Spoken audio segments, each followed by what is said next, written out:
जी हैं। आज हमें बताया गया था कि मुंबई विद्यापीठ में मराठी विभाग की अभ्यासु अध्यापिका वंदना महाजन हैं। वो सावित्रीबाई फुले के बारे में और अशोक के आंदोलन के साथ काफ़ी अच्छी जानकारी प्रस्तुत करेंगे। हालाँकि उन्हें स्त्री या फेमिनिज़्म के बारे में तमाम अ, आंदोलन में शरीक बुद्धिजीवियों के उन्होंने नाम लिया। हम इनको अच्छी तरह से जानते हैं। कॉमरेड शरद पाटिल, आहा सालुंके, गेल ऑम्बेड मैडम वगैरह। इसके साथ ही साथ कुछ महिलाएँ सावित्रीबाई फुले के समय में और उनसे पहले अ, दृष्टिगोचर हुईं और इसमें उनकी शिष्या मुक्ताताई के बारे में तो सारे लोग बार-बार जानते हैं। ताराबाई शिंदे के बारे में भी जानते हैं और उन्होंने स्त्री से संबंधित जो बातें कही हैं, इसकी चर्चा चाहे स्त्री पढ़ेगी तो उसका पति मर जाएगा, अभी जैसे प्रीति ने बोला। बाल हत्या प्रतिबंधक गृह बनाया उन्होंने। नाई विधवाओं के बाल ना काटें। इस प्रकार की बातें हमारे महाराष्ट्र में या अन्य प्रदेशों में भी ये बात पहुंची हुई है। और सावित्रीबाई फुले के स्त्री की लड़ाई के बारे में, स्त्री मुक्ति चळवळ या स्त्री मुक्ति आंदोलन की वो काफ़ी अगुवा रही हैं, महत्वपूर्ण अगुवा रही हैं। इसके बारे में बहुत ऊहापोह हुआ है। फेमिनिज़्म दृष्टिकोण से सावित्रीबाई फुले को बहुत सी ज़्यादा एक्सप्लोर करने की और उनको भारत में वो मान सम्मान भी दिलाया जा रहा है, बहुत अच्छी तरह से दिलाया जा रहा है। वो अच्छी बात है, दिलाया जाना चाहिए। इस पर हम 4-5 दिन से इस चीज़ को हम बार-बार बोलते आए हैं। लेकिन हम इस समय एक सोशल ट्रांसफॉर्मेशन मूवमेंट को इस देश में बहुत मजबूत दृष्टिकोण से प्रस्थापित करने जा रहे हैं और हम अपने आप को mainstream organisation and programme बनाने की पुरजोर कोशिश कर रहे हैं और संभावनाएं हमें काफ़ी गहरी नज़र आ रही है।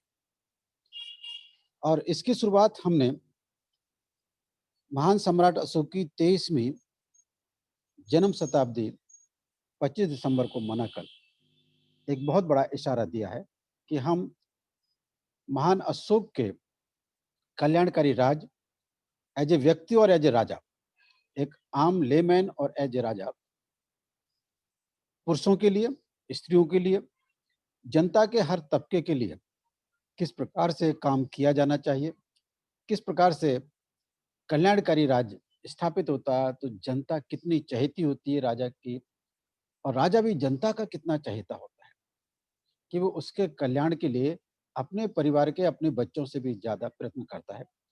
ये चीज़ हम पिछले दिसंबर के लास्ट वीक में 25 दिसंबर को ये साहस जुटाकर लोगों के सामने अशोक को एक नया अशोक जो अभी तक इतिहासकारों ने भी सामने नहीं लाया है,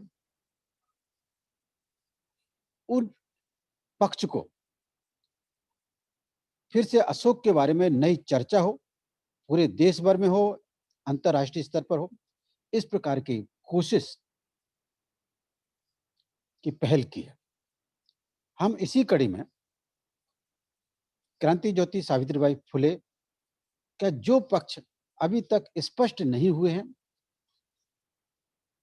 ये जितनी मैडम ने बातें बताई हैं, सारी बातें महाराष्ट्र में चर्चित हो चुकी हैं। आज हम अपेक्षा कर रहे थे मैडम ने काफ़ी बहुत महत्वपूर्ण जानकारी दी है, इसके बारे में कोई शक नहीं।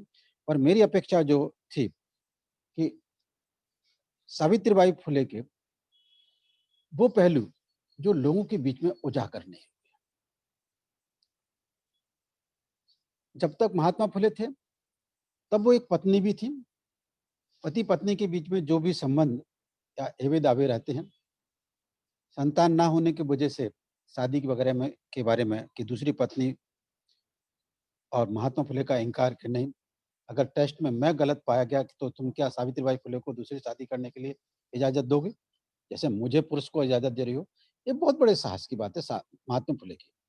तो यहाँ हम इन सारी चीज़ों के बारे में महाराष्ट्र में बहुत ज़्यादा चर्चा हो चुकी है और महाराष्ट्र के बाहर भी चर्चा हुई। मैं सभी समाज परिवर्तन आंदोलन के जो साथी सुन रहे हैं, और जो महिलाएं सुन रही हैं, और वंदना महाजन से भी विनती पूर्वक बोल रहा हूँ, उन्होंने बहुत अच्छी जानकारी दी है। मैं उसको किसी प्रकार की दुय्यम नहीं बनाना चाहता। मैं पूरे सम्मान के साथ कि अभी भी सावित्रीबाई फुले के जो पहलू सामने नहीं आ पाए, वो पहलुओं को सामने लाना होगा। एक पहलू एक महिला क्यों ना लाए, दूसरे पहलू के ऊपर जोड़ दे, तीसरा तीसरे पहलू के जोड़, पर unexplored Savitri must be explored. जिस पक्ष का एक्सप्लोरेशन नहीं हुआ है, वो पक्ष को एक्सप्लोर करना। कि सावित्रीबाई फुले, मैं जहां तक एक छोटा सा पक्ष आपके सामने रख रहा हूं, और उनके उद्योग, आचरण, विद्यादान, जो स्पीचेस हैं, ये स्पीचेस में उन्होंने एक अलग पक्ष रखा है। वो बातें, वो प्रवचन, उनके जो भाषणों में, जो सत्य शोधक समाज के अध्यक्ष होने के नाते उन्होंने जगह जगह दिए। 5 ही 6 केवल स्पीचेस हैं, ज़्यादा स्पीचेस भी नहीं आई हैं। अभी बहुत सारे कहीं छिपे हैं, वो स्पष्ट नहीं हुए। एक मुकुंद राव करके हुआ करते, मुकुंद पाटिल, उन्होंने भी मैगज़ीन चलाई थी। वो अभी भी अनपब्लिश्ड पड़ी है, 20-25 वॉल्यूम पड़े हैं। उसमें भी महात्मा फुले के बाद वो भी चीज़ें अनटच पड़ी हुई। ऐसी बहुत सारी मैगज़ीनें, उसके ऊपर चर्चा ही नहीं हो पाई, संशोधन ही नहीं हो पाया। लेकिन जो भी अभी साहित्य उपलब्ध है, जो पक्ष रिसर्च से नहीं आ पाया है, वो उन तक रिसर्च स्कॉलर का काम है। वो कितना समय लेंगे, क्या लेंगे, ये उनकी जवाबदारी है, इंटेलेक्चुअल की।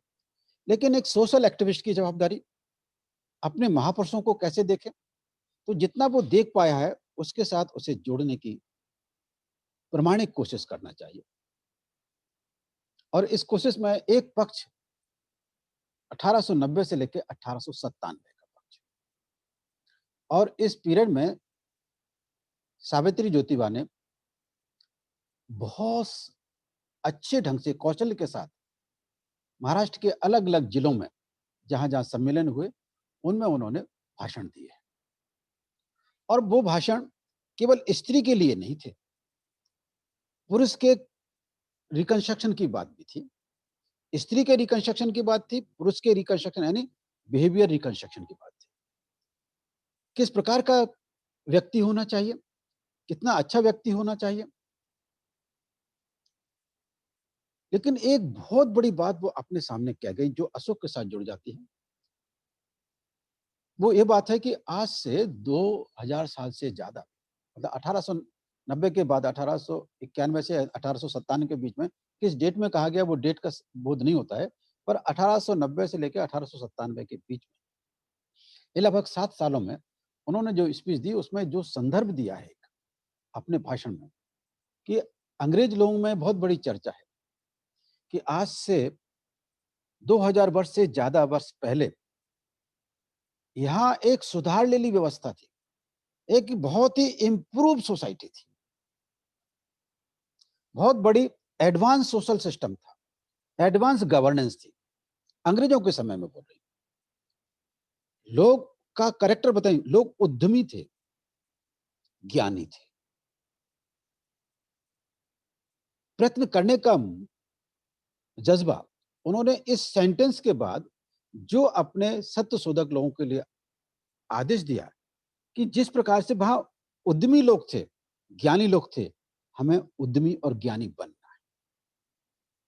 ये सेंटेंस तुरंत ही अशोक द्वारा कल्याणकारी व्यवस्था के निर्माण में व्यक्ति का निर्माण कैसे होना चाहिए, सावित्री उस व्यक्तित्व का निर्माण करने की कोशिश कर रही थी। देखिए किस तरह से लिंक हो जाता है। मैंने कोई ज्यादा प्रयास नहीं किया है, आपके सामने एक सेंटेंस से इस बात को जोड़ने की कोशिश की। इस प्रकार से आप उनके एक-एक वाक्य को देखेंगे, एक-एक स्पीच को, छोटी-छोटी स्पीच हैं, 2-2 पेज की स्पीचेस हैं, 1-1 डेढ़-डेढ़ पेज की।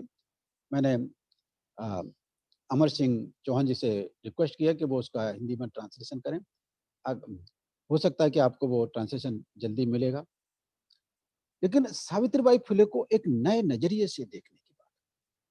अब जब वो इस प्रकार की बात कर रही थी, सुधार लेला समाज, वो पुरुष और स्त्री दोनों के लिए था। क्योंकि अशोक ने जो स्त्रियों में अमंगल कार्य थी, अमंगल परंपराएं थी, उसको नष्ट किया था। सावित्रीबाई फुले इस चीज को भी इंडिकेट कर रही है कि ये परंपराएं आज से 2000 साल पहले नहीं थी, लेकिन ये आ गई हैं। इस पर अटैक था कि ये यहाँ पर कोई षड्यंत्रकारी शक्ति है, इसे मनुवादी शक्ति कहा जाता है, उसने स्त्री की, पुरुषों की एक दयनीय अवस्था बनाई। ये मनुष्य की कृति है, यहाँ की गुलामगिरी का जीवन, स्त्री का नरकीय जीवन, शिक्षण से रोक, अज्ञानता का जीवन। ये एक सुनियोजित षड्यंत्र के तहत अमानवीय कृत्य करने वाली ताकतों को चेतावने की बात और अपने समाज को जगाने की बात कर रही थी। इस सोशल ट्रांसफॉर्मेशन मूवमेंट की अशोक के साथ कड़ी जुड़ती है, और ये कड़ी फिर महात्मा फुले, डॉक्टर अम्बेडकर, साहू महाराज, डॉक्टर अम्बेडकर, कांशीराम, इस कड़ी के साथ जुड़ती है कि हमें इस समाज को सुधारने की जरूरत है। आज सुधारने की क्या बात है? आज आदमी अपने नागरिकत्व मूल्यों को जोपासना यानी उसको अमल में नहीं ला पा रहा है।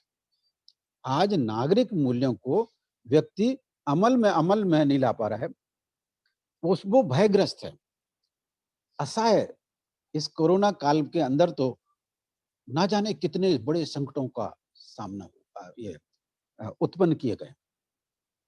इस बीच में शिक्षण की व्यवस्था को पूरा का पूरा और भी खतरनाक बना दिया कि आम आदमी से वो शिक्षण भी दूर चला जाएगा। उस शिक्षण की तो हम कल्पना करना छोड़ दें, इस प्रकार की स्थिति पैदा की जा रही है। आईएमआईटी में हमारे बच्चे मुश्किल से ही एडमिशन ले पाएंगे, वहां तक पहुंचने की बात ही नहीं हो पाएगी। शिक्षा का जो क्षेत्र अशोक के समय में सरकारी क्षेत्र था पूरा का पूरा, और महात्मा फुले भी सरकार से उम्मीद करते थे कि शिक्षण पूरी की पूरी सरकार के हाथ में हो, और उस समय अधिकांश शिक्षण संस्थाएं सरकार के द्वारा रिकॉग्नाइज थी। सावित्रीबाई फुले भी इसी प्रकार की प्रक्रिया में थी कि सारी के सारी शिक्षा प्राइवेट सेक्टर में ना हो, एक कंप्लीटली गवर्नमेंट सेक्टर में, यूनिवर्सल हो, कंपलसरी हो, फ्री हो। महात्मा फुले भी बोलते हैं, सावित्रीबाई फुले। अब ये केवल स्त्रियों के लिए तो नहीं है, पर एक स्त्री अगर करती है तो वो फक्त स्त्री मुक्ति तक की बात करती है। यहां से सावित्रीबाई फुले को बाहर निकालना है। He is not stand only for feminism, he stand social transformation movement. सत्य शोधक समाज का नेतृत्व करना इस बात की गवाही देता है। इस दृष्टिकोण से सावित्रीबाई फुले का अभ्यास होना और लोगों तक इसके बारे में चर्चा जाना कि हमें सावित्रीबाई फुले को नए ढंग से प्रस्तुत करना है। हम जितना समझे हमको आपको बता रहे हैं, और हमें इसके बारे में और ज्यादा जानना है। अगले साल तक हम सावित्रीबाई को एक नॉट ओनली फेमिनिज्म, इस देश की सोशल ट्रांसफॉर्मेशन मूवमेंट के नेतृत्व के रूप में हम प्रस्थापित कर ले जाएंगे। विद इन 1 ईयर हम सबकी जवाबदारी है कि सावित्रीबाई फुले, डॉक्टर बाबा साहब अम्बेडकर भी स्त्रियों के लिए ले, पर उनको तो स्त्री मुक्ति आंदोलन तक सीमित नहीं रखा गया, भूला गया। डॉक्टर महात्मा फुले ने भी स्त्री के लिए किया, पर उनको स्त्री मुक्ति आंदोलन तक सीमित नहीं रखा गया। पर सावित्रीबाई फुले के साथ फेमिनिज्म के साथ जोड़कर और वहीं तक सीमित करने की सुनियोजित कोशिश हुई है, और इसको बढ़ावा भी दिया गया है। इंटेलेक्चुअल से मेरी विनती है कि सावित्रीबाई को इस सारे बंधनों से मुक्त करके उसे full flash social transformation movement की नेतृत्व के रूप में, डायरेक्शन देने वाले की दृष्टा के रूप में, प्रचारक के रूप में, उसमें स्त्री मुक्ति तो आ जाती है, उसमें पुरुष की भी तो मुक्ति जरूरी है। जिस समय सावित्रीबाई फुले महिलाओं की दुर्दशा के बारे में स्त्रियों के लिए संघर्ष कर रही थी, उस समय पुरुषों के लिए भी संघर्ष कर रही थी, क्योंकि उन्होंने जो स्कूल खोले उसमें लड़के और लड़कियां दोनों ही पढ़ते थे।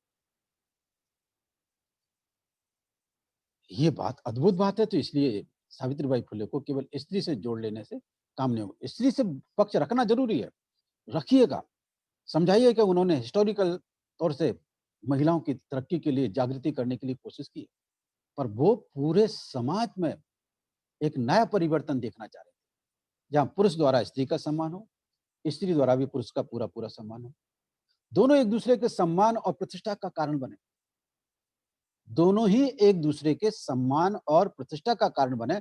इस प्रकार के मूवमेंट की धरोहर माता ज्योति क्रांति ज्योति सावित्रीबाई। मैं इस तरीके से कि वो टोटल रेवोल्यूशन के पक्ष में थी। स्त्री के नाते जो घटनाक्रम बताए गए, ये सारी बातें सही हैं, बहुत महत्वपूर्ण है।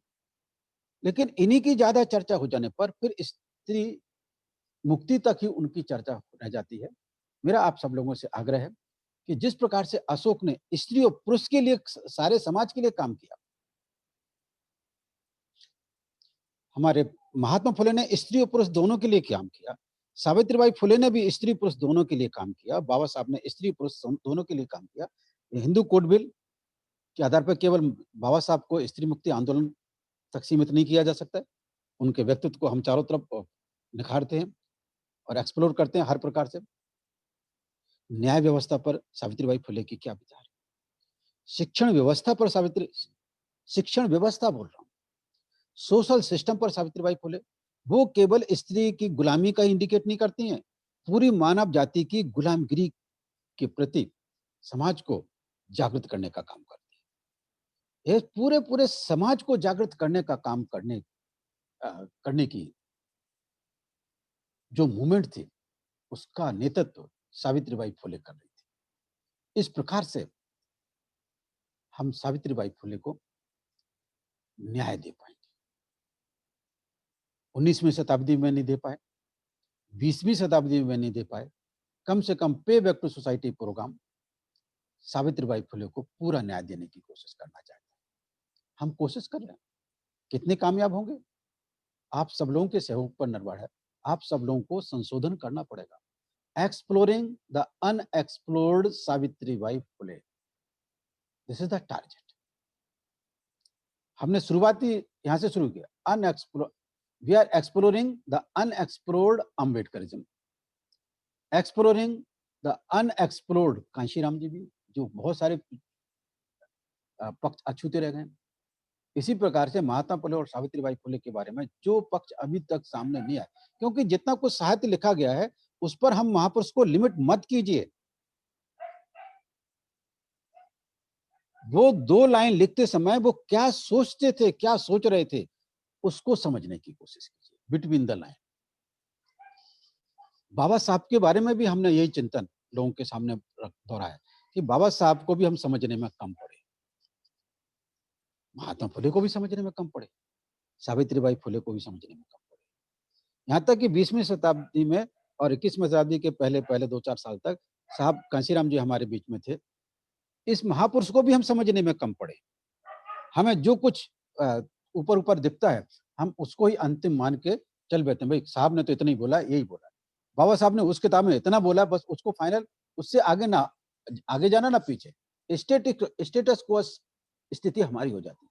We also become status quo forces, not to run the social transformation movement. ये डेंजर से हमें बचना होगा। ये हमने लगभग 2003 के बाद, कांशीराम जी के बीमार पड़ जाने के बाद और 2006 में हमसे एब्सेंट हो जाने के बाद बहुत बड़ा माइंड्स पर दबाव पड़ा कि इन महापुरुषों को हम समझने में क्यों कम पड़े। वो बात जब हमने देखा तो कम कौन पड़ता है समझने में, लिटरेचर उपलब्ध है, सारा कुछ है, विचार करने में कम पड़ता है। सावित्रीबाई फुले के 2 सेंटेंस को डायग्नोज करने में हम कम पड़ रहे हैं। ये है यहाँ पर प्रॉब्लम। इस प्रॉब्लम को हम खुद सॉल्व कर सकेंगे, सोच विचार करने की क्षमता का विकास करें, माइंड के अंदर जितनी प्रकार की स्टेटस क्वो फोर्सेस ने हम पर घर बनाया है, उससे अपने आप को मुक्त करें। तब हमें नई सावित्री, 21वीं शताब्दी की सावित्री, कि आज अगर 21वीं शताब्दी में सावित्रीबाई फुले होती तो वही सेंटेंस का इंटरप्रिटेशन आप क्या कर रहे होते। Think in that way. वही लेक्चर आज सावित्रीबाई फुले ने कहीं किसी सम्मेलन में दिया है, उस दृष्टिकोण से हम देखें तो सावित्री फुले 21वीं शताब्दी की सार्थक समाज परिवर्तन आंदोलन का नेतृत्व करने वाली महिला बन जाती। मैं सैद्धांतिक की बातें ज्यादा बता पा रहा हूं, एग्जाम्पल देने का अभी समय नहीं। आने वाले समय आप सब लोग इस पर चिंतन मनन करेंगे। और जो महिलाएं कल बोलने जा रही, उनसे मेरी नम्र विनंती है कि जो कुछ आप सावित्रीबाई फुले में के बारे में यहाँ पे पढ़ा है, अगर आपको अपॉर्चुनिटी मिले तो सावित्रीबाई फुले के 3-4 भाषण पब्लिश्ड हुए हैं, वो भाषण अगर आपको कहीं से मिल जाते हैं, वैसे तो मैंने अमर सिंह से बोला है कि वो उपलब्ध हो जाएँ, आज नाइट तक उपलब्ध हो जाएँ तो सुबह पढ़ के भी मतलब चर्चा हो सकेगी। क्योंकि ज़रा-सी भी ये चर्चा शुरू हो जाती है, तो पूरे देश के अंदर एक हलचल मच जाएगी कि अब तो नई सावित्री हमारे बीच में प्रकट होने वाली है। हर महापुरुष 21वीं शताब्दी में रेलेवेंट होना चाहिए, तभी हम सोशल ट्रांसफॉर्मेशन मूवमेंट को 21वीं शताब्दी की पोटेंशियल फोर्स, जो मनुवादी फोर्स को परास्त कर सके, ऐसी फोर्स बनने की क्षमता रख सके। ये बात को ध्यान में रखें, हमें अपनी शक्ति को 21वीं शताब्दी में मनुवाद की शक्ति से 10 गुनी ताकतवर बनाने के हौसले के साथ, जो सावित्री बाई फुले हमें साहस देने की बात करती थी, वो साहस हमें जुटाना। आज की प्रेरक सावित्री बाई फुले हमें याद करना होगा। इन्हीं शब्दों के साथ आप लोगों ने सुना, अगर कोई प्रश्न है तो आप लोग पूछ सकते हैं। Thank you very much. जय भीम, जय Savitri Jyotiba. Thank you. Over to Nar Singh साहब ने साथियों, अच्छा गिरिजा धीर जी, आपके पास वो 5 स्पीचेस बता रही हैं आप? हाँ, 5 जी, मैं अनम्यूट कर रहा हूं आपको, प्लीज। गिरिजा धीर जी, 5 स्पीचेज हैं, बरोबर है उनका कहना। उद्योग, विद्यादान, जी सदाचार, बताइए, बोलिए जी, क्या कहना चाह रही हैं? हेलो। जी बोलिए। हाँ, यस मैडम। कैमरा चालू करिए। जय भीम आप सभी को। जी मेरे पास शांति स्वरूप बहुत